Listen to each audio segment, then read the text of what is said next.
नमस्कार. विवेकवाणी यूट्यूब चॅनलमध्ये तुमचं सर्वांचं स्वागत. मंडळी, आपल्या समाजामध्ये शाळा असोत, कॉलेजेस असोत किंवा एकूणच समाजामध्ये आव्हानित अर्थात अपंग व्यक्तीकडे पाहण्याचा दृष्टिकोन फारसा चांगला नाहीये. पण पाश्चात्य देशांमध्ये किंवा जपानसारख्या आशियाई देशामध्ये 1940 मध्ये सुद्धा शिक्षक आव्हानित व्यक्तीप्रती किती संवेदनशील होते याचं एक उदाहरण आज मी तुमच्या समोर ठेवणार आहे. शिक्षण क्षेत्रात अत्यंत गाजलेलं तोत्तो-चान नावाचं जपानी भाषेतलं पुस्तक आहे. तर त्यातलं एक प्रकरण मी आज तुम्हाला वाचून दाखवणार आहे. हे ब्रेल लिपीचं पुस्तक आहे. तर आपला दृष्टिकोन आव्हानित व्यक्तीकडे पाहण्याचा बदलला पाहिजे आणि त्यांना समाजामध्ये योग्य संधी मिळणं आवश्यक आहे. यासाठी हे प्रकरण फार महत्त्वाचं आहे. पुस्तकाचं टायटल आहे तोत्तो-चान, लेखन तेत्सुको कोरोयानागी, अनुवाद चेतना देशमुख गोसावी.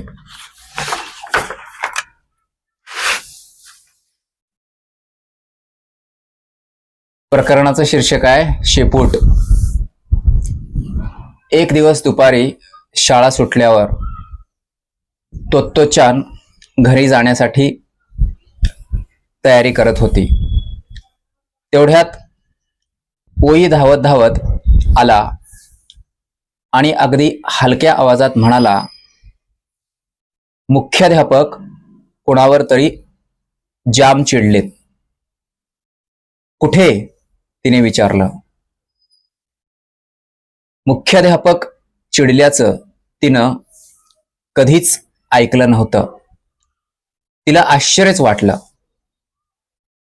ओई सुद्धा चकित झाला होता आणि म्हणून तर इतका पळत आला होता. तिकडं स्वयंपाकघरात तो नाकपुड्या फुगवत आणि डोळे मोठे मोठे करून सांगत होता, चल.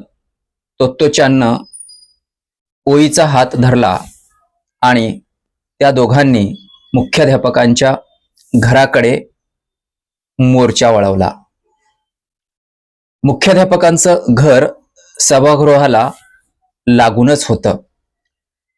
जेव्हा तोत्तो-चान संडासात पडली होती तेव्हा तिला स्वच्छ करण्यासाठी बाथरूमकडे स्वयंपाकघरातूनच नेलं होतं आणि याच स्वयंपाकघरात काहीतरी समुद्रातलं आणि काहीतरी डोंगरावरचं तयार होत असे. ते दोघं स्वयंपाकघरापाशी पोचली तेव्हा त्यांनी मुख्याध्यापकांचा रागावलेला आवाज ऐकला. तुम्ही कोणताही विचार न करता ताकाहाशीला शेपूट आहे असं कसं म्हणालात?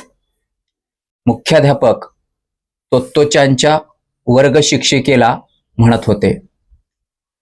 मला त्या अर्थानं नव्हतं म्हणायचं, त्यांचं उत्तर आलं. त्यावेळी तोच समोर दिसला म्हणून. पण तुम्ही जे म्हणालात त्याचं गांभीर्य तुमच्या लक्षात येतंय का? मी ताकाहाशीच्या बाबतीत इतकी काळजी का घेतो हे तुम्हाला समजत कसं नाही?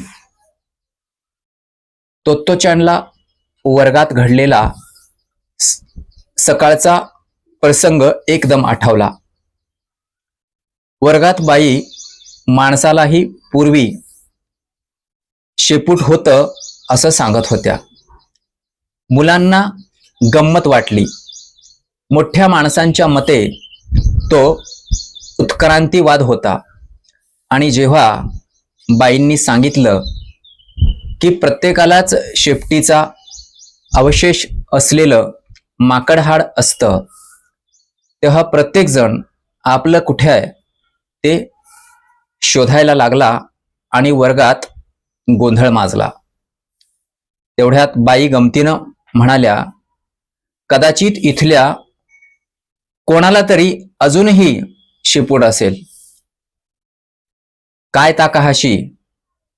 ताकाहाशी पटकन उभा राहिला आणि मान हलवत काकुळतीला येऊन म्हणाला, मला नाहीये. मुख्याध्यापक त्याच प्रसंगाविषयी बोलत होते. त्यांचा आवाज आता चिडका येण्यापेक्षा दुःखी वाटत होता. तुमच्या प्रश्नामुळे ताकाहाशीला काय वाटलं असेल? बाईंचं उत्तर ऐकलं नाही, पण मुख्याध्यापक चिडले का हे मात्र तोत्तोचानला समजलं नाही. तिला जर कोणी विचारलं असतं, तुला शेपूट आहे का, तर तिला ते आवडलं असतं. अर्थात तोत्तोचान धडधाकट होती म्हणून तिला या प्रश्नाचं काही वाटलं नसतं. पण ताकाहाशीची वाढ खुंटली होती आणि हे त्याला माहीत होतं. म्हणून तर ताकाहाशीचा विचार करून मुख्याध्यापकांनी क्रीडा दिनाचे खेळ ठरवले होते. ताकाहाशी सारख्या मुलांना त्यांच्या शरीराची लाज वाटू नये म्हणून त्यांनी मुलांना पोहण्याचा पोशाख न घालता पोहायला लावलं होतं. ताकाहाशी आणि यासुकी चान सारख्या मुलांचा न्यूनगंड दूर करण्यासाठी त्यांनी सगळे प्रयत्न केले होते.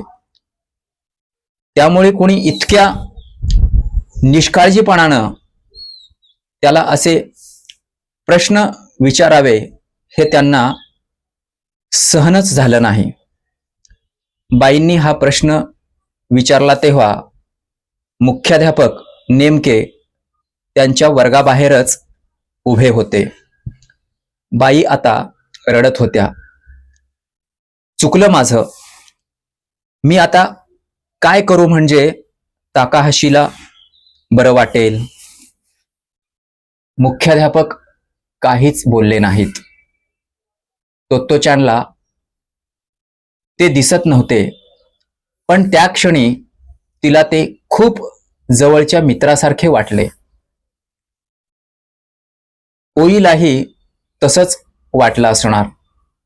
मुख्याध्यापक बाईंना रागावले तरी सर्व शिक्षकांच्या समोर रागावले नाहीत हे ती कधीच विसरू शकली नाही.